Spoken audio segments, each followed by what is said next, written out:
Pagi hari ini saya akan bicara kepada saudara tentang 7 open doors the God has for us. 7 pintu terbuka yang Tuhan sediakan untuk kita.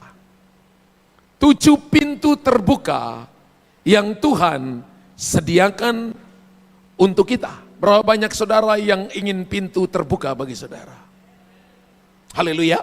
Kita baca firman Tuhan Yohanes pasal yang ke-10 ayat pertama sampai ayatnya yang ke-11. Yohanes 10 ayat pertama sampai ayat yang ke-11.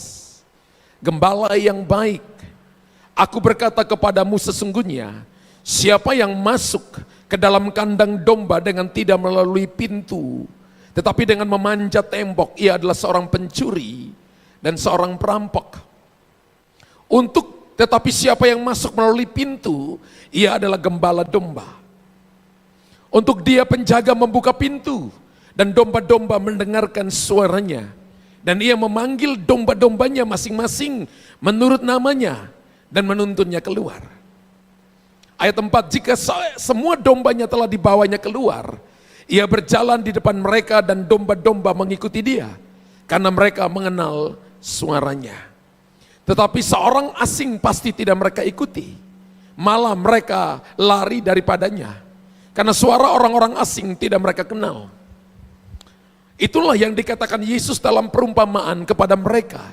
Tapi mereka tidak mengerti apa maksudnya ia berkata demikian kepada mereka. Ayat 7, maka kata Yesus sekali lagi, aku berkata kepadamu, sesungguhnya lah akulah pintu ke domba-domba itu. Haleluya, katakan amin. Semua orang yang datang sebelum aku adalah pencuri dan perampok. Dan domba-domba itu tidak mendengarkan mereka. Akulah pintu. Barang siapa masuk melalui aku, ia akan selamat. Dan ia akan masuk dan keluar dan menemukan padang rumput. Anda mau diberkati? Ada mau padang rumput yang hijau? Maka masuk melalui pintu yang namanya Yesus. Ayat 10, pencuri datang hanya untuk mencuri dan membunuh dan membinasakan. Kata dan dipakai kata yang namanya kahi, yang artinya aku datang. Dikatakan pencuri datang hanya untuk mencuri sekaligus membunuh. Kata dan itu dalam bahasa Yunani dipakai kata kahi yang artinya sekaligus membunuh, sekaligus membinasakan. Tapi aku datang supaya mereka mempunyai hidup dan mempunyainya dalam segala kelimpahan. Akulah gembala yang baik. Gembala yang baik memberikan nyawa bagi domba-dombanya. 7 open doors the God has for us. 7 pintu terbuka yang Tuhan sediakan untuk kehidupan dan pelayanan secara pribadi bahkan secara korporat yang akan Tuhan berikan kepada gerejanya. Ini tahun di mana Tuhan membuka pintu bagi kita.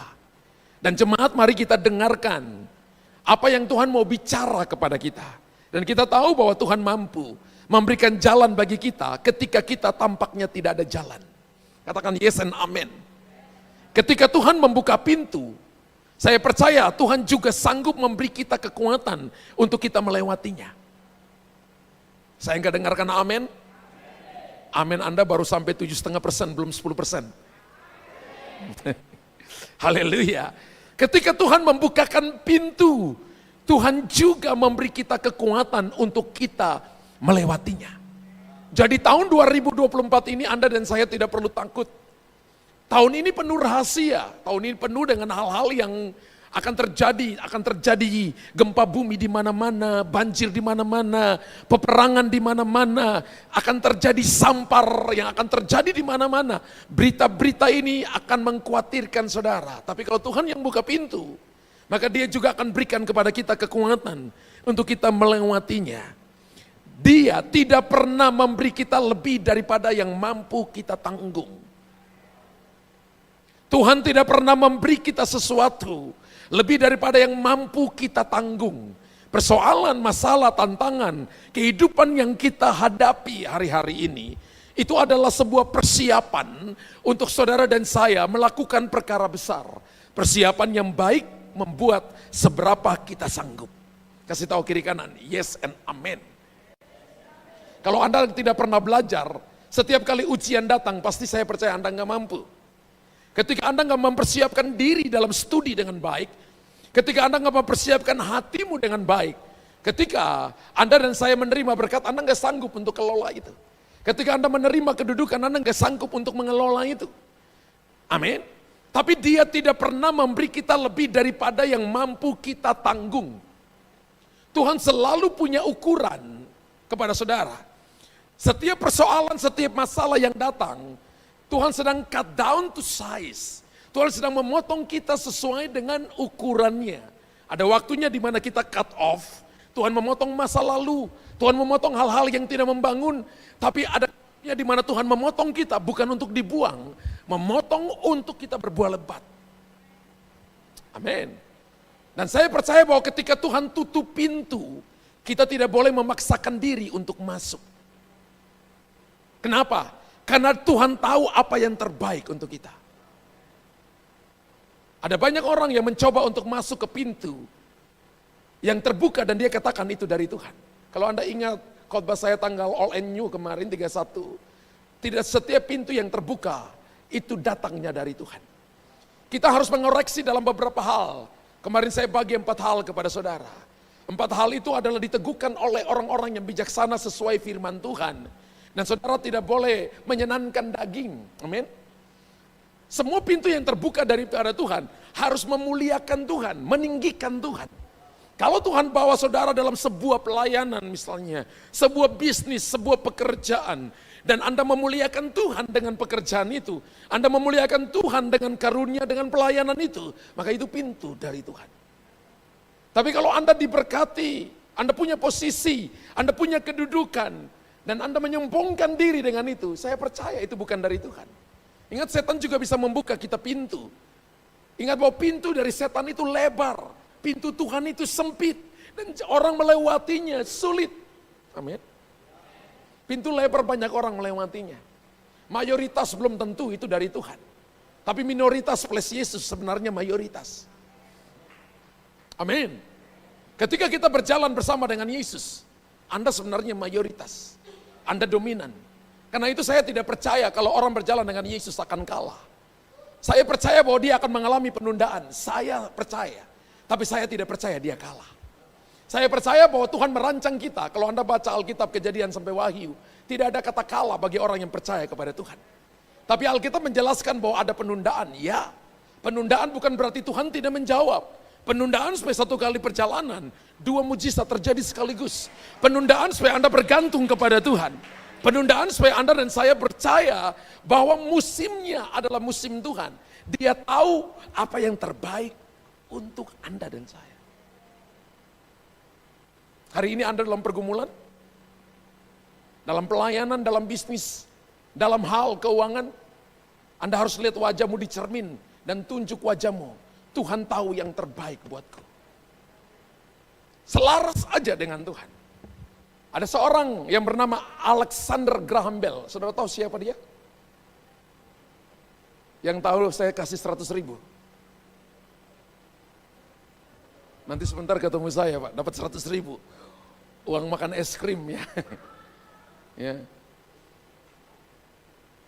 Saya cuma dengar Alexander Graham Bell adalah penemu telepon. Dan berasal dari mana? Jangan bilang Eropa, Eropa itu ada Belgia, ada Inggris, ada Belanda, itu pilih main aman. Dari mana berasal Alexander Graham Bell? Saya dulu suka sejarah saudara. Ya, Alexander Graham Bell itu berasal dari Skotlandia.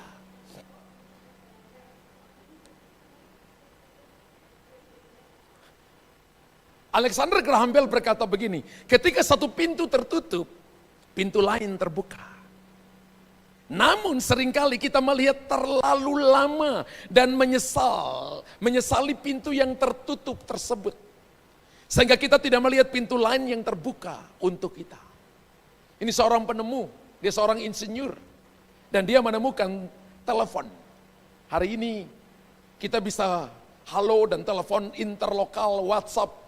Hari ini saudara-saudara kita yang ada di Amerika bisa ikut Zoom bersama-sama dengan kita pagi ini. Ada yang di Sydney, ada yang di negara-negara benua-benua yang terjoin dengan kita pagi hari ini. Kenapa? Karena ada seorang yang pernah menemukan ini. Dan dia berkata begini, ketika satu pintu tertutup, pintu lain terbuka. Namun seringkali kita kebanyakan terlalu melihat kegagalan, terlalu berlebihan dan overthinking. Berlebihan. Sehingga akhirnya kita terbawa oleh arus kegagalan, melebihi kesuksesan, arus kesuksesan yang Tuhan sediakan kepada kita. Pintu dari Tuhan selalu membawa kekuatan damai dan sukacita, tidak membawa kita dalam pressing. Gak ada yang amin. Ingat ketika Anda merasa bahwa Anda tidak damai, maka sebenarnya Anda berjalan dalam rule yang salah. Itu sebenarnya adalah sempritan dari Roh Kudus. Ya, kalau kita lihat dalam Yohanes pasal Yohanes pasal 11 kalau nggak salah ya. Dikatakan begini, damai sejahtera Allah, aku memberikan kepadamu damai sejahtera yang melampaui segala akal. Dan apa yang aku berikan kepadamu tidak sama yang diberikan oleh dunia kepadamu. Kata damai sejahtera di situ dipakai bahasa Yunani yaitu brabio. Katakan brabio. Brabio itu adalah damai sejahtera menjadi wasit. Anda suka main gol mini, ada main badminton, ada wasitnya. Ketika ada salah satu pelanggaran, maka ada sempritan. Ada pelanggaran, ada tackle yang membahayakan lawannya, maka ada sempritan dari wasit. Wasit menjaga supaya permainan berlangsung sesuai dengan aturan. Haleluya. Amin. Ketika Anda ambil sebuah keputusan dan tidak ada damai di hati, sebenarnya itu sempritan Roh Kudus. Kita kan baru awal tahun, saudara. Ya, ada begitu banyak rancangan yang sedang kita ambil. Damai atau tidak, menyenangkan Tuhan atau tidak. Kalau itu tidak berbuah bagi Tuhan, harus cut off. Kita harus memilih sesuatu yang datang dari Tuhan. Jangan terlalu menyesali apa yang terjadi kemarin, apa yang terjadi tahun lalu, apa yang terjadi 3 tahun lalu, apa yang terjadi 5 tahun lalu. Termasuk jangan meninggikan keberhasilan kita kemarin. Jangan matanya tertuju kemarin, bagaimana dengan hari ini? Bagaimana dengan besok? Tuhan tidak bicara masa lalu sudah jadi sejarah. Tapi Tuhan mau kita memperhatikan masa depan kita belum alami, tapi Tuhan ada di sana menunggu kita. Amin. Dan itu adalah pintu yang sedang Tuhan sediakan kepada gerejanya. Dan saya percaya bahwa setiap kita, kenapa seorang seperti Alexander Graham Bell hari ini menjadi orang yang diberkati Tuhan. Kenapa? Karena matanya tidak tertuju kepada kegagalan. Dia gagal berkali-kali. Sebelum telepon ini menjadi terkenal pada abad yang tahun 1800-an, saudara, dia menemukan ini. Dan Yohanes pasal 10 ayat yang pertama berkata begini, ayat yang pertama, aku berkata kepadamu sesungguhnya, siapa yang masuk ke dalam kandang domba dengan tidak melalui pintu, tetapi dengan memanjat tembok, ia adalah seorang pencuri dan seorang perampok. Ayat 2 berkata begini, tetapi siapa yang masuk melalui pintu, ia adalah gembala domba. Melalui pintu adalah, Yesus adalah pintu. Yesus adalah firman Allah. Yohanes pasal yang pertama adalah ayat yang pertama. Pada mulanya adalah firman, firman itu bersama-sama Allah, dan firman itu adalah Allah sendiri. Lompat pada ayat yang ke-7, maka kata Yesus sekali lagi, aku berkata kepadamu sesungguhnya, akulah pintu ke domba-domba itu. Kalau Anda selamatkan seseorang dan Anda berkata, itu karena saya yang hebat, saya yang injili, saya yang doakan dia. Anda jadi Tuhan bagi orang itu.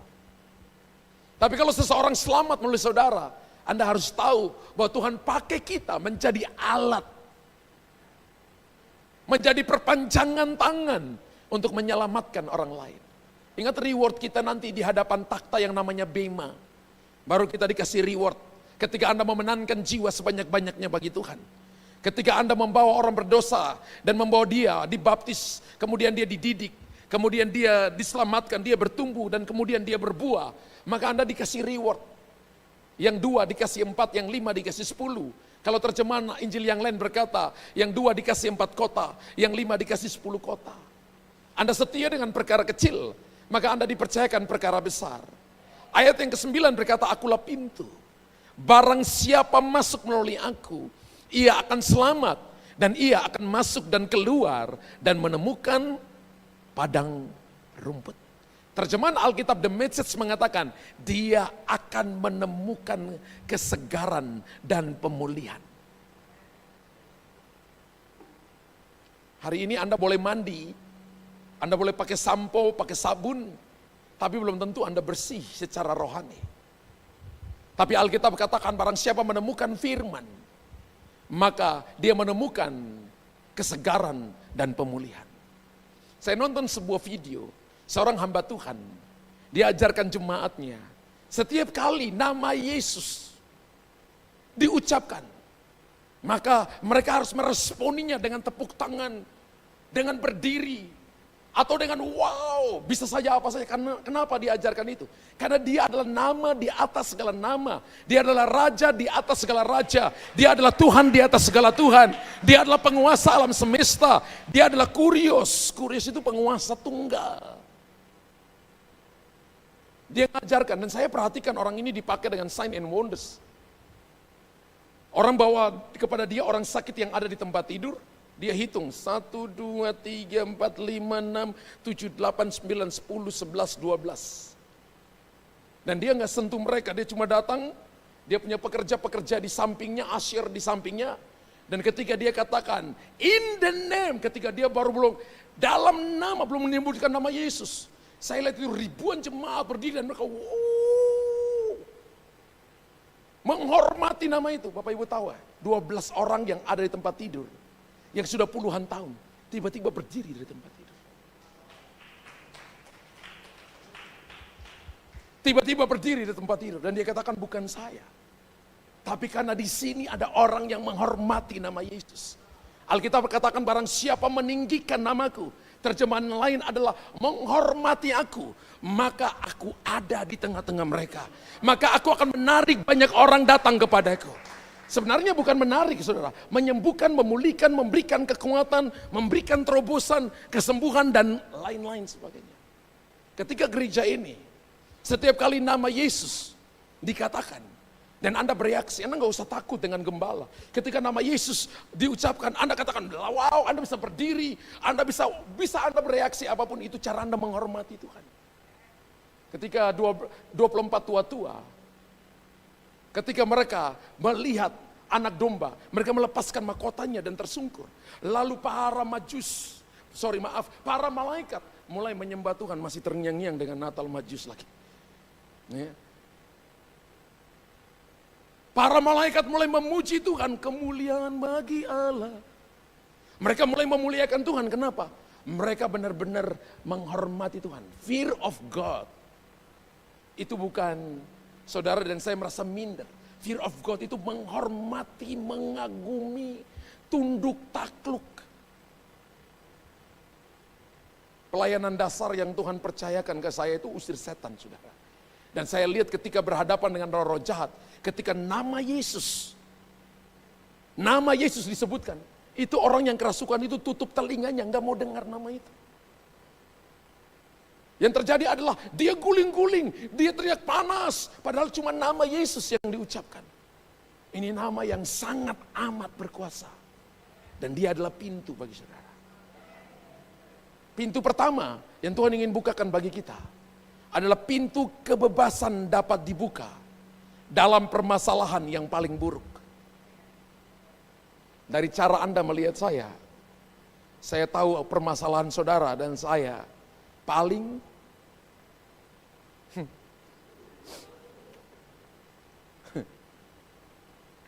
ya, daripada cara Anda lihat saya, Anda baik-baik saja.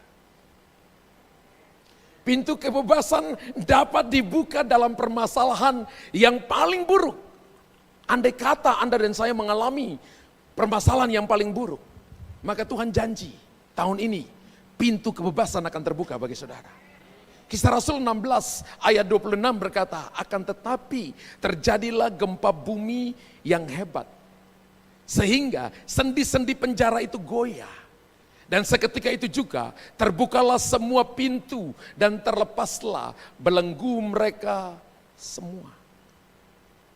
Dikatakan bahwa rasul mereka sedang ditaruh dalam penjara, kakinya dibelenggu, dua kaki dibelenggu, dua tangan dibelenggu, leher dibelenggu. nggak bisa bergerak. Tapi manusia bisa membelenggu kita. Membelenggu tubuh kita, tapi tidak bisa membelenggu roh kita. Mereka memuji Tuhan. Mereka nyanyi dalam nama Yesus, dalam nama Yesus. Alkitab katakan begini, sorga intervensi dengan gempa bumi. Sorga intervensi dengan gempa bumi, ini bukan gempa vulkanik. Ini bukan gempa tektonik. Ini gempa karena terjadi karena pujian penyembah.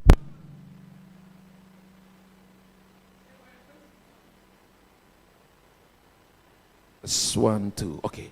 Saya bayangkan satu waktu di tempat ini ketika pujian penyembahan, orang histeris, orang teriak, orang ngaku dosa, orang bertobat, terjadi kelepasan, radius 5-10 kilo, orang akan dibawa kepada Tuhan, radius kota demi kota orang akan diselamatkan. Kenapa Tuhan kita Tuhan yang hebat? Amin.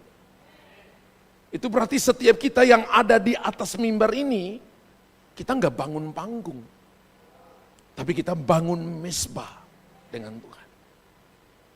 Kita nggak datang karena orang katakan bahwa suara saya bagus, musik bagus, alat musik enak didengar. No. Saya khotbah orang nggak berkata, wow, karena khotbahnya bagus, penuh dengan urapan. Bukan itu. Tapi apakah orang menikmati Yesus? Ketika dia datang dengan permasalahan, apakah ada jawaban? Ketika dia datang dan dia terima.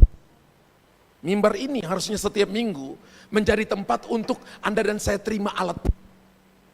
Kemudian Anda masuk, lalu Anda mempraktekkan itu. Aku harus mengampuni, maka aku ampuni. Aku harus memberi, maka aku memberi. Aku harus menerima orang lain, aku terima orang lain. Aku harus semangat sekalipun hari ini tidak ada kekuatan. Aku harus bangkit dan menjadi pemenang. Beberapa hal perlu Tuhan bebaskan dari kita. Yaitu hal yang pertama adalah dosa. Saya memberikan gambar ini supaya Bapak Ibu dan saya perhatikan. Dosa, Tuhan ingin kita bebas dari dosa. Kalau Bapak Ibu dan saya lihat itu ada kata sin dosa, ini sampai bungkuk orangnya. Kasihan. Sampai matanya jadi besar karena terlalu berat.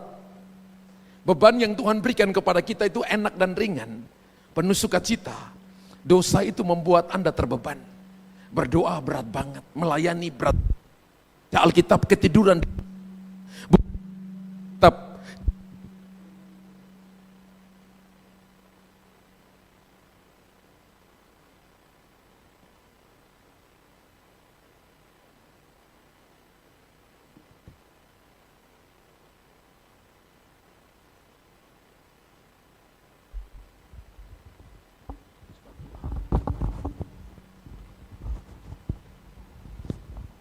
Jadi bukan kita yang baca Alkitab, tapi Alkitab yang baca kita. Dosa selalu memberati kita.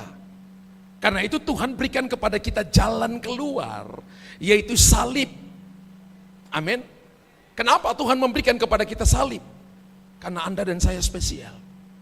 Kasih tahu kiri kanan, kamu tuh spesial. Jadi kalau ketemu seseorang, jangan tertunduk, jangan malu. Anda harus lihat, have Jesus live in us. Tuhan ada dalam saudara, adalah pengharapan akan kemuliaan. Kalau Tuhan ada dalam saudara, maka Anda dan saya kuat. Mungkin kemarin kita berdosa, tapi hari ini Anda dan saya balik kepada Tuhan. Ingat bahwa ketika kita datang kepada Tuhan, Dia Bapa yang penuh kasih. Kenapa? Karena Anda spesial. Alkitab katakan begini, Anda dan saya adalah orang yang important. Anda dan saya adalah orang yang betul-betul menjadi targetnya Tuhan. Amin. Dan kita adalah preciousnya Tuhan. Kita akan menerima semua yang terbaik daripada janji-janji Tuhan yang Tuhan janjikan kepada kita dalam Alkitab ini. Kenapa? Alasannya, saudara dan saya itu seharga darah Yesus. Karena darahnya membasuh kita dari segala dosa kita. Saudara tahu bahwa Tuhan memakai kata tetelestai. Tetelestai bukan kata kelemahan.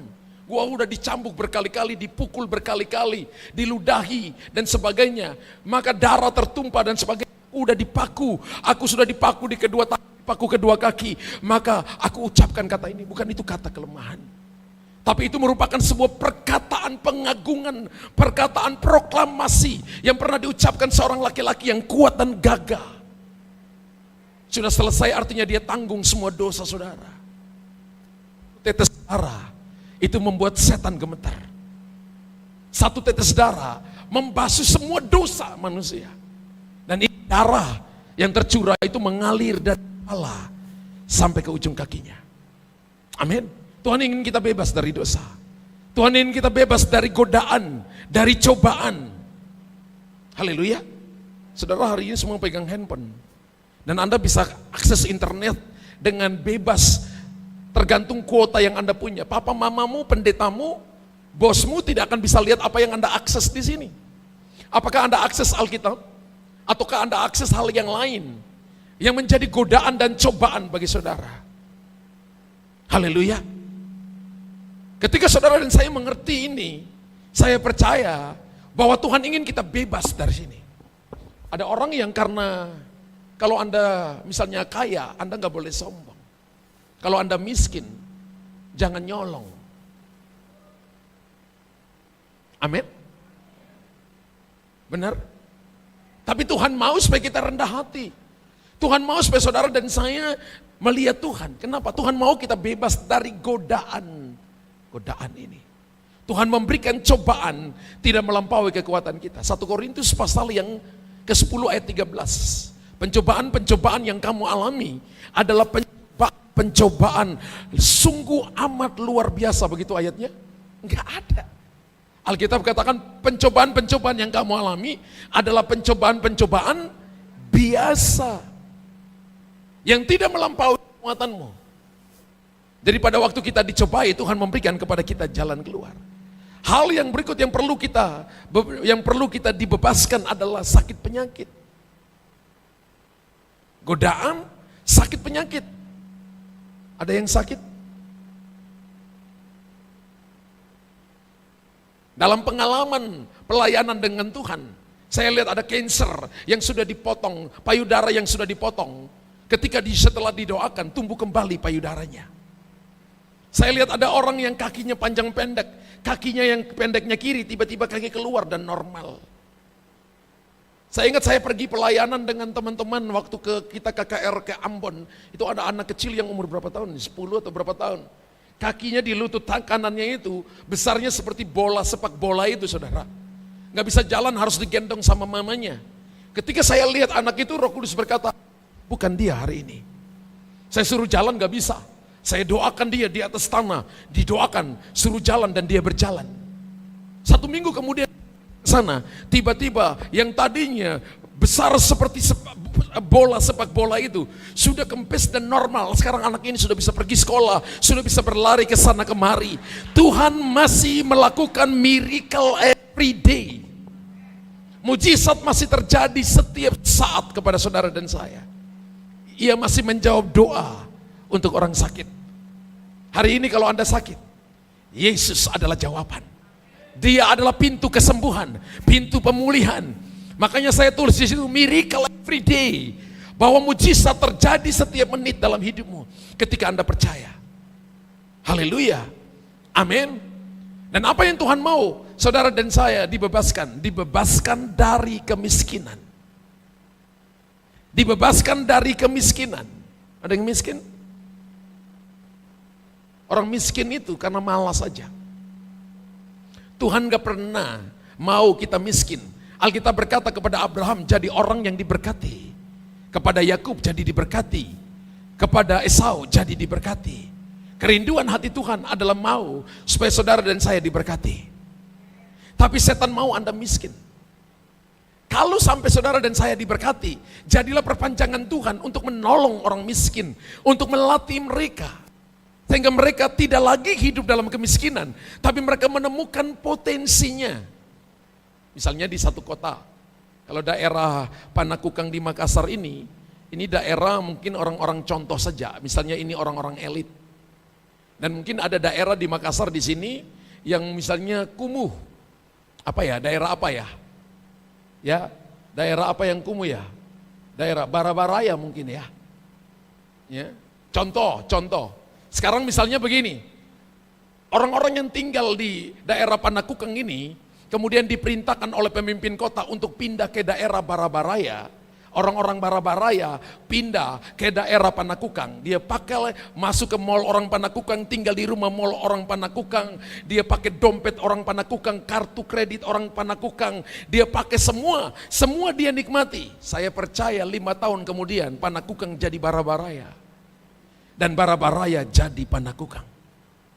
Apa yang salah di sini? Yang salah adalah dia tidak merubah hatinya. Kalau Anda mau ketemu dengan orang kaya, Anda perlu minta waktu dari dia. Bos, bisa enggak ada waktu jam berapa saya bisa ketemu dengan bos? Dia bilang hari ini enggak bisa, besok enggak bisa, minggu depan enggak bisa. Kalau kamu mau tunggu bulan depan. Kenapa? Dia mempergunakan waktu dengan baik. Tapi kalau Anda mau ketemu dengan orang yang miskin, kapan saja bisa. Bahkan kalau mau ketemu, dia lagi ketiduran. Orang kaya menghargai waktu, orang miskin tidak menghargai waktu. Itu perbedaannya. Saya baca sebuah buku yang ditulis oleh, saya lupa namanya, tapi judulnya adalah Belajar daripada orang yang terkaya yang pernah hidup di bumi ini. Belajar dari Salomo. Salah satu pernyataannya adalah yang membedakan orang kaya dan orang miskin adalah orang kaya menghargai waktu. Orang miskin tidak menghargai waktu. Berapa banyak di sini orang kaya? Enggak ada.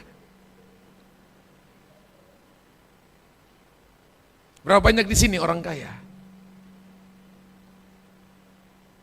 Berapa banyak di sini yang orang miskin? Berapa banyak yang tidak mengerti bahasa saya? Nah ini masalah. Ibu Susi kata. Intinya Tuhan mau kita bebas dari kemiskinan. Katakan yes and amen. Itu pintu yang pertama yang akan Tuhan buka kepada kita. Pintu yang kedua adalah pintu untuk pekerjaan yang ajaib bagi Tuhan. 1 Korintus 16 ayat yang ke-9. Sebab di sini banyak kesempatan bagiku untuk mengerjakan pekerjaan yang besar dan penting, sekalipun ada banyak penentang. Kalau saudara lihat ada banyak penentang, maka ada banyak pintu yang dibukakan Tuhan. Kalau kita lihat dalam terjemahan Alkitab King James berkata begini, aku telah membuka pintu yang besar bagimu, sekalipun ada banyak penentangnya. Kalau pintu terbuka, maka saya percaya yang dari Tuhan pasti ada penentang. Kalau kita bilang kita dapat visi dari Tuhan, visi daripada Tuhan, kalau tidak ada penentangnya, maka itu mungkin bukan dari Tuhan. Tapi sesuatu dari Tuhan, pasti ada halangan, ada penentangnya. Halangannya ada begitu banyak penentang. Jadi kalau setiap kali Anda lihat ada begitu banyak penentang, Anda harus kuatkan hati bahwa ini datang. Haleluya. Ketika Tuhan berkata kepada Musa, bebaskan umat Israel. Musa alasan, aku gak bisa bicara Tuhan. Kalau begitu aku panggil abangmu untuk nanti bersama-sama dengan kamu. Ketika Harun berkata saya siap, Tuhan berkata aku akan meraskan hati Firaun. Yang dari Tuhan selalu ada halangan. Tuhan gak bilang aku akan buka pintu, aku akan lembutkan hati Firaun. Hari ini kamu datang langsung Firaun berkata ayo cepat keluar, ayo cepat keluar. Tidak. Dia dipaksa dengan 10 tulah. Tujuan daripada ada tantangan masalah supaya Anda lihat mujizat terjadi dalam hidupmu.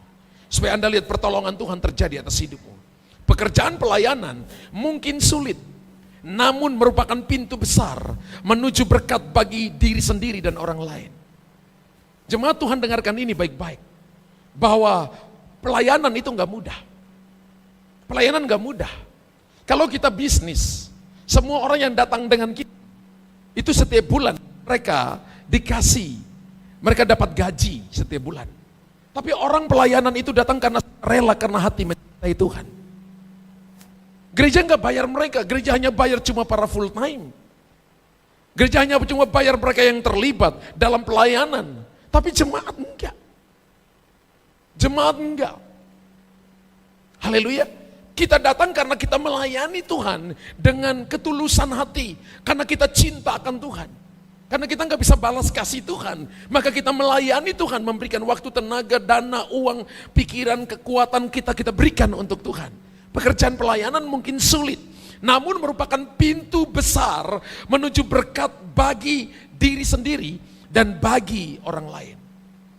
Rasul Paulus ketemu dengan Timotius. Dan Rasul Paulus berkatakan, iman yang ada pada nenekmu Lois dan ada pada mamamu Eunike ada pada engkau. Ingat bahwa pelayanan itu ada DNA rohaninya. DNA pelayanan itu ada. Kalau papanya sungguh-sungguh cari Tuhan sungguh-sungguh, maka DNA itu akan turun kepada anak-anaknya. DNA turun kepada generasi berikutnya. Orang akan bisa melihat iman yang ada pada mereka. Dan Paulus bisa melihat iman yang ada pada Timotius. Itu turun dari neneknya, turun dari mamanya. Jadi dia generasi ketiga yang menerima berkat rohani itu. Haleluya. Amin. Ingat bahwa tantangan ada dalam pelayanan. Tantangan ada dalam pelayanan. Tapi Tuhan akan bela saudara. Tuhan ingin agar kita tidak hanya beriman, tapi juga berbuat sesuatu dengan iman kita. Yakobus berkata begini, tunjukkan imanmu, dan aku akan menunjukkan bagaimana perbuatanku dari imanmu. Pelayanan itu bukan cuma ngomong.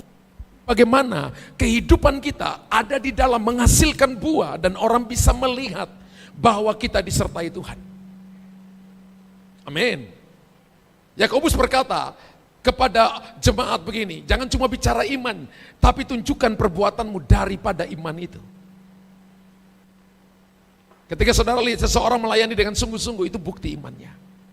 Ketika Anda lihat orang itu memberi dengan sungguh-sungguh, itu bukti imannya. Dia tidak berkata I believe Jesus. Tidak hanya cuma sampai di situ, tapi dia membuktikan bahwa semua yang ada dia itu datang dari Tuhan. Poin yang ketiga, pintu yang ketiga, kita mencari iman melalui perbuatan. Dan perbuatan harus dilihat melalui motivasi iman kita. Saudara bisa melihat motivasi seseorang, itu adalah bukti imannya lurus kepada Tuhan atau miring. Motivasinya, iman kita harus tertuju kepada Tuhan. Ibrani 11 ayat yang pertama, iman adalah dasar dari segala sesuatu yang kita harapkan dan bukti dari segala sesuatu yang kita lihat. Iman itu punya dua dasar, yaitu kasih dari Allah dan Allah berkuasa. Jadi dasar iman itu kasih kepada Allah. Dan kedua, percaya bahwa Allah berkuasa. Percaya bahwa Tuhan sanggup buka pintu. Percaya bahwa Tuhan sanggup menolong kita. Tuhan sanggup memberikan kepada kita kekuatan. Itu namanya iman. Sedangkan iman sendiri dari bahasa Yunani dipakai kata pistis. Dari akar kata pisteuo. Pistis artinya bergantung kepada sesuatu. Jadi kalau Anda dan saya ada seperti jatuh di sebuah jurang dalam kegelapan, maka ada yang bisa Anda dan saya tempat bergantung, tempat berlindung, yaitu Tuhan. Kalau Anda bergantung jatuh kepada jurang yang tinggi dan pegang kepada sesuatu, berapa lama Anda bisa pegang dengan kekuatan manusia? Terbatas. Saya suka dengan akar katanya pisteuo. Iman itu adalah sesuatu yang pegang kita dan kendalikan kita. Jadi kalau kita bilang iman, berarti itunya datang dari Tuhan. Makanya Alkitab katakan iman timbul dari pendengaran. Pendengaran akan firman Tuhan. Ide untuk berikan iman pada kita datang dari Tuhan melalui firman-Nya. Yang orang yang banyak baca firman, dia akan semakin beriman. Orang yang melakukan firman, dia akan semakin kuat. Orang yang tunjukkan bukti mengasihi orang lain, mengampuni orang lain, terus memberi, terus senyum, memberikan kesempatan kepada orang lain, maka dia akan melihat pintu-pintu mujizat akan terbuka. Kita mencari iman melalui perbuatan.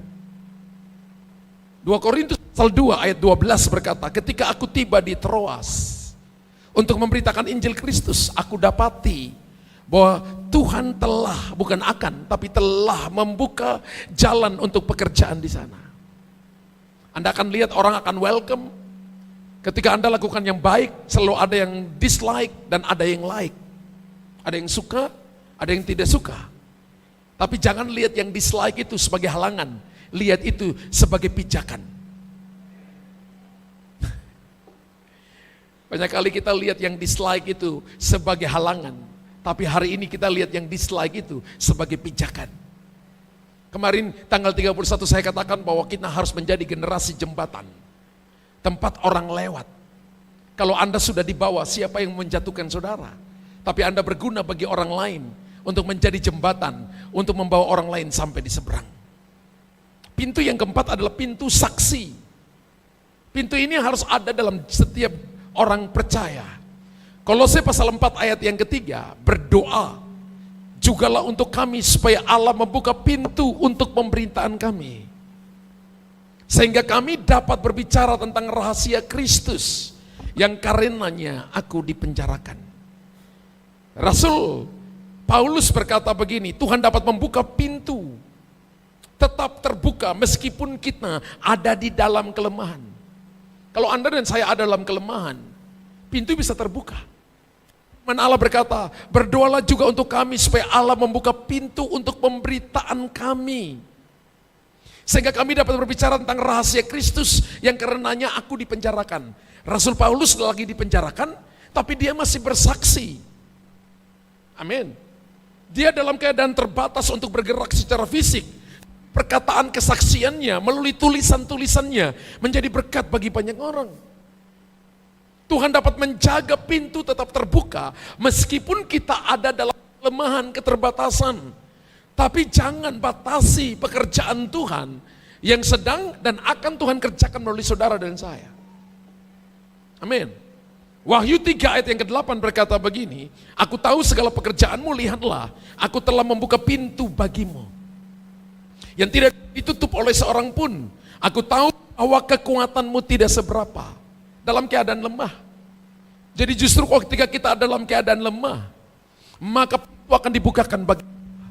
Namun engkau menuruti firmanku dan tidak menyangkal namaku. Ketika Anda ada dalam kelemahan, jawaban belum datang, tetap percaya kepada Tuhan bahwa Dia yang akan menolong saudara dan saya. Manusia terbatas, manusia bosan dengan saudara. Anda datang 2-3 kali, datang minta bantuan terus-terus, orang bosan juga dengan saudara. Tapi kalau Anda datang dengan Tuhan berkali-kali, Tuhan senang dengan saudara. Amin. Amanat diberikan kepada seluruh gereja untuk bersaksi. Jadi tugas gereja di muka bumi ini adalah menjadi saksi Kristus. Haleluya. Kita tugasnya bukan menjadi idol, no. Tugas kita bukan jadi idol. Kalau orang tahu nama kita dan kita terkenal, kalau orang tahu pelayanan kita, maka cepat-cepat kembalikan bagi Tuhan. Amin. Karena tujuan daripada kita terkenal supaya orang bisa mendengarkan kesaksian bahwa saya terkenal ini karena Tuhan. Bahwa saya diberkati ini karena Tuhan. Orang tua angkat daripada Esther yang bernama Mordekai berkata kepada Esther ketika dia jadi ratu, siapa tahu untuk saat ini kamu jadi ratu, tujuannya supaya bisa bebaskan orang Yahudi dari benteng Susan. Jangan-jangan untuk saat ini kita punya kedudukan, jangan-jangan untuk saat ini kita kaya, jangan-jangan untuk saat ini kita pintar, supaya kita bisa menjadi saksi bagi banyak orang. Karena itu Anda yang kuliah, Anda harus kuliah yang terbaik. Anda yang bekerja harus kerja yang terbaik, tujuannya cuma satu, jadi saksi bagi orang lain. Banyak orang yang bersaksi, karena dia tahu firman, dia bersaksi, tapi belum tentu jadi saksi. Jadi saksi artinya dia menghidupi apa yang dia katakan, menghidupi firman Tuhan, sehingga orang bisa lihat Tuhan menyertai dia. Tuhan ada di dalam dia. Pintu yang kelima adalah pintu peluang. Berapa banyak yang mau pintu peluang? Wahyu 3 ayat yang ke-8, aku tahu segala pekerjaanmu. Lihatlah, aku telah membuka pintu bagimu yang tidak dapat ditutup oleh seorang pun. Aku tahu bahwa kekuatanmu tidak seberapa, namun engkau menuruti firmanku dan engkau tidak menyangkal namaku. Alkitab katakan dalam kitab Wahyu 3 ayat yang ke-8, ini ayat dasar kita untuk tahun 2024 ini. Alkitab katakan ketika Tuhan buka pintu, tidak ada satupun yang dapat menutupnya. Dan kalau dia menutup, tidak ada yang satupun yang dapat membukanya. Namun engkau menuruti firmanku dan engkau tidak menyangkal namaku. Masalah, persoalan, tantangan boleh datang, tapi jangan pernah meninggalkan Tuhan. Masalah, persoalan boleh datang, Anda boleh terjepit tapi tidak hancur. Anda boleh tenggelam ke dalam tanah, tapi Anda benih, di mana kulit akan terkelupas dan akar masuk ke dalam tanah, mencium sumber air. Dan ketika Anda menemukan sumber air, tunas kecil keluar. Anda siap menghadapi segala musim kehidupan, dan tiba musimnya Anda berbuah, itulah peluang. Ada kalanya ketika orang tidak dengar namamu, jangan takut. Ketika engkau tidak muncul dan tidak kelihatan, jangan takut. Siapa tahu Anda benih yang sedang dimasukkan ke dalam tanah. Siapa tahu bahwa Anda adalah emas yang sedang dimasukkan ke dalam api. Orang katakan tersiksa banget orang ini. Tapi Anda akan keluar. Dan Anda akan dipajang di tempat-tempat yang orang lain berkata, wow, keren banget. Tidak ada sesuatu yang mulia tanpa proses. Tidak ada sebuah keberhasilan tanpa jatuh bangun. Tidak ada tempat yang tinggi tanpa melewati lembah-lembah kelam. Dan tidak ada gunung yang tinggi, gunung kemenangan, tanpa Anda mendaki lebih dulu. Dan Tuhan cari orang-orang yang kuat, yang hebat, yang punya mimpi besar. Dan jangan berhenti di tengah jalan. Tantangan itu adalah kendaraan untuk membawa Anda lebih cepat sampai kepada tujuan. Apakah kita bersedia menepati firman-Nya? Hanya istri saya yang iya. Apakah kita bersedia menepati firman-Nya? Kalau kita berkata, saya tidak punya kekuatan, lantas apa yang bisa kita lakukan? Apa saudara berkata, saya nggak punya kekuatan, aku kan manusia lemah banget pendeta. Siapa bilang Anda manusia super? Aku kan cuma perempuan. Siapa bilang Anda laki-laki? Aku kan cuma laki-laki. Siapa bilang Anda perempuan? Lantas apa yang bisa kita lakukan? Lakukan adalah menepati janjinya. Yang bisa kita lakukan adalah menjaga namanya, biar nama tetap agung. Yang bisa kita lakukan adalah mengklaim Filipi pasal 4 ayat 13 dan Roma 8 ayat 31. Segala perkara dapat kutanggung di dalam Dia yang memberikan kekuatan kepadaku. Tepuk tangan yang meriah bagi Tuhan yang hebat. Saya pikir ayat ini ditulis Rasul Paulus main-main, saudara. Ternyata dia dalam keadaan tersiksa. Dia dalam keadaan di penjara, sebentar lagi dipenggal kepalanya. Tapi dia tulis segala perkara dapat kutanggung di dalam Dia yang memberikan kekuatan. Waktu saya renungkan ayat ini, bagi saya katakan ini orang hebat. Lalu saya kenapa diurutin 1, 2, 3? Karena dia menepati janjinya. Dia melampaui kekuatan. Rasul Paulus katakan, aku telah mengakhiri pertandingan yang baik. Aku telah mencapai garis akhir. Dan aku siap menerima mahkota dari Tuhan. Kenapa? Karena dia meyakin bahwa dia menepati janjinya. Dia menjaga namanya. Dan dia mengklaim Roma 8:31. Sebab itu apa yang akan kita katakan tentang semuanya itu? Jika Allah di pihak kita, siapa yang akan melawan kita? Orang Ambon bilang, seng ada lawan. Haleluya. Ya. Amin. Tidak ada yang bisa lawan saudara kalau Anda bersama dengan Tuhan. Kalau Anda punya kekuatan, kekayaan, ada orang yang lebih kaya dari saudara. Kalau Anda pintar, ada yang lebih pintar dari saudara. Kalau Anda punya kedudukan, ada yang lebih tinggi dari saudara. Tapi kalau Anda punya Tuhan, gak ada yang lawan. Anda adalah orang yang akan dimuliakan dan akan menerima kehormatan, pujian daripada Tuhan. Haleluya. Ini namanya pintu peluang. Dan pintu peluang ini akan Tuhan berikan kepada saudara 2024 ini. Pintu yang terakhir.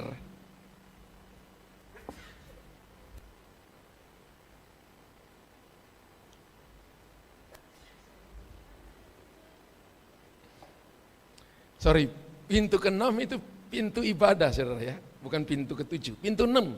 Wahyu 4 ayat yang pertama. Kemudian daripada itu aku melihat sesungguhnya sebuah pintu terbuka di sorga. Katakan sebuah pintu terbuka di sorga. Sebuah pintu terbuka di sorga. Sebuah pintu terbuka di sorga.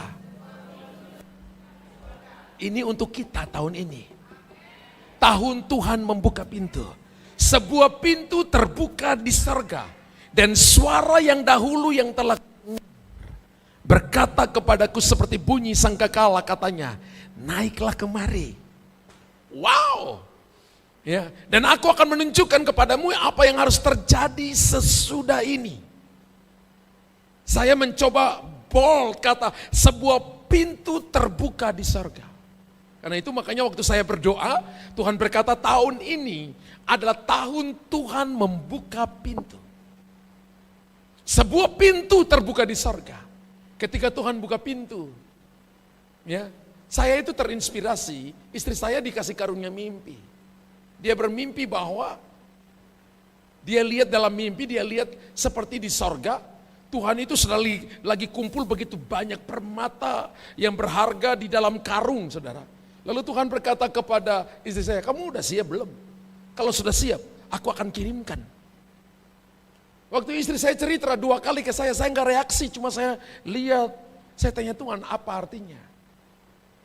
Ketika Tuhan membuka pintu-pintu surga. Kalau Bapak Ibu lihat dalam terjemahan Alkitab The Message. Berkata begini, ketika Tuhan membuka pintu gerbang berkat di surga. Jadi surga punya salah satu pintu namanya pintu gerbang berkat. Bisa bayangkan kalau kita pergi ke Bili-Bili, lalu tiba-tiba dibuka pintunya, airnya saya percaya langsung Makassar kebanjiran. Saya percaya rumah yang 100 meter, 1 kilo di depannya langsung akan disergap oleh aliran air itu. Ketika berkat Tuhan datang kepada kita, maka Tuhan gak berkati kita sedikit by sedikit, sedikit by sedikit. No. Ketika Tuhan datang kepada kita, tiba-tiba dia datang kepada kita. Karena itu kita harus siapkan waktu kita, hati kita, every day. Kita perlu, Bapak Ibu lihat ada garisnya, kita perlu melewati pintu ini setiap hari. 365 hari kurang 7 hari ini. Maka hari-hari yang akan kita lalui, kita harus melewati sebuah pintu buka di sorga setiap hari. Amin. Wow. Efesus 5 ayat 19 berkata, dan berkata-katalah seorang kepada yang lain dalam mazmur, kidung puji-pujian, nyanyian rohani, bernyanyilah dan bersoraklah bagi Tuhan dengan segenap hati. Kita mungkin salah dengan kata-kata kita. Kita mungkin salah dengan pikiran kita. Kita mungkin salah dengan keputusan kita. Tapi Efesus 5 ayat 19 berkata, berkata-katalah dalam puji-pujian. Berkata-katalah dalam nyanyian rohani. Berkata-katalah dalam mazmur, dalam tehilim. Jadi kalau mau kasih tahu sesuatu kepada istriku, misalnya Anda nyanyi, istriku aku mau makan, misalnya pakai nyala, kunci G naik A, atau kunci D, pakai mazmur, pakai puji-pujian. Saya percaya tidak mungkin ada orang yang nyanyi sambil marah. Enggak ada, ya.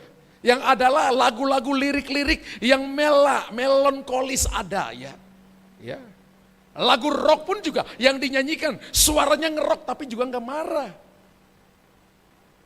Saya percaya ketika kita menyanyikan, artinya yang Tuhan mau kepada kita, ini salah satu ciri dari gereja lokal ini itu UPAH, UPAH, Unity, Prosperity, Anointed, dan Holiness. Hal yang harus kelihatan dalam gereja lokal ini adalah unity. Unity dengan apa? Unity dengan kepala. Siapa kepala gereja? Yesus kepala gereja. Perpanjangan tangan Tuhan melalui siapa? Gembala. Jadi Tuhan bisa bicara melalui gembala untuk apa yang harus kita kerjakan. Semua yang ada di bawah terkoneksi dengan visi misi itu. Karena pemerintahan gereja GBI adalah episkopal, kita bukan sinodial. Tapi episkopal pemerintahannya ada pada gembala. Jadi gembala yang menunjukkan majelis, diaken, menentukan seseorang pada posisi pada tempatnya. Itu namanya episkopal. Ya. Pemerintahan gereja ada pada gembala. Dan Alkitab berkata, kita juga misalnya, kita juga nggak akan semena-mena misalnya dalam memutuskan sesuatu. Ada juga orang-orang yang bisa kita ajak bicara, para penatua kita ajak bicara. Berbeda pendapat bukan berarti musuh. Berbeda pendapat itu sebuah keindahan. Tapi decision maker tetap kembali kepada gembala. Decision maker tetap kembali kepada orang yang pimpin. Kalau kita ada di family cell, maka decision makernya ada pada gembala family cell. Dia yang memutuskan apakah orang ini bisa menerima sumbangan, diakonia ataukah apa dan sebagainya dari gereja ataukah tidak. Kalau dia nggak ada tanda tangan, maka gereja nggak bisa cairkan dana. Contoh seperti itu. Maka decision maker hanya ada pada dia. Roma 8:14 berkata, semua orang yang dipimpin Roh Allah adalah anak Allah. Amin. Pintu yang terakhir, pintu yang ketujuh adalah pintu keselamatan. Katakan amin. Wahyu 3 ayat yang ke-20. Wahyu 3 ayat 20, lihat aku berdiri di muka pintu dan mengetok. Jikalau ada orang yang mendengar suaraku dan membukakan pintu, aku akan masuk mendapatkannya dan aku akan makan bersama-sama dia dan ia bersama-sama aku. 6 pintu yang tadi adalah Tuhan yang akan bukakan pintu kepada saudara. Tapi pintu ke-7, saudara yang harus bukakan pintu bagi Tuhan. Anda boleh beritakan firman kepada seseorang, tapi kalau orang itu nggak buka hatinya, maka tidak ada keselamatan. Pintu keselamatan ini datang kepada diri sendiri. Mau atau tidak, atau benar-benar Anda tolak sama sekali. Saya nggak butuh Tuhan, saya nggak butuh keselamatan, saya nggak butuh untuk masuk sorga. Saya cuma butuh, saya senang di dunia. Dia nggak pikir tentang kematiannya. Tapi Tuhan pikir bukan cuma kita di dunia. Dunia 70-80 tahun. Selesai itu kita akan hidup kekal. Kita katakan tiap hari Tuhan ketok pintu. Ayo ibadah, ayo doa, ayo baca Alkitab. Apakah kita membuka pintu dan melakukan itu atau keraskan hati? Saya nggak mau. Tidur, handphone, jalan-jalan di mall, pergi ngopi. Nggak salah semuanya itu. Tapi prioritas utama kita, apakah kita sudah membuka hati untuk ketukan Tuhan itu? Ayo doakan orang sakit, nanti aja. Sebentar lagi mati. Ayo layani orang itu, sebentar saja. Itu ketukan-ketukannya Tuhan. Kita harus buka hati kita. 2024, berdoalah untuk suamimu. Berdoalah untuk istrimu. Orang tua berdoa untuk anakmu. Kita berdoa untuk rekan kerja, rekan teman kita. Berdoalah untuk kelurahan di mana kita tinggal. Berdoalah untuk kota di mana kita tinggal. Berdoalah untuk provinsi di mana kita berada. Berdoalah untuk bangsa di mana kita berada. Berdoa untuk all nations. Supaya keselamatan dari Tuhan datang. Saudara tahu hati raja-raja seperti batang air dalam tangan Tuhan. Yang akan ia alirkan kemana ia mau. Doa akan menjadi sarana intervensi sorga. Untuk tahun ini kita melihat keselamatan daripada Tuhan. Terjadi di tempat ini, terjadi di kota ini, terjadi di provinsi ini, terjadi di bangsa ini, terjadi di all nation. Dan supaya nama Tuhan dipermuliakan. Jesus bless you abundantly. Tuhan memberkati saudara, katakan amin. Tepuk tangan bagi Tuhan. Haleluya.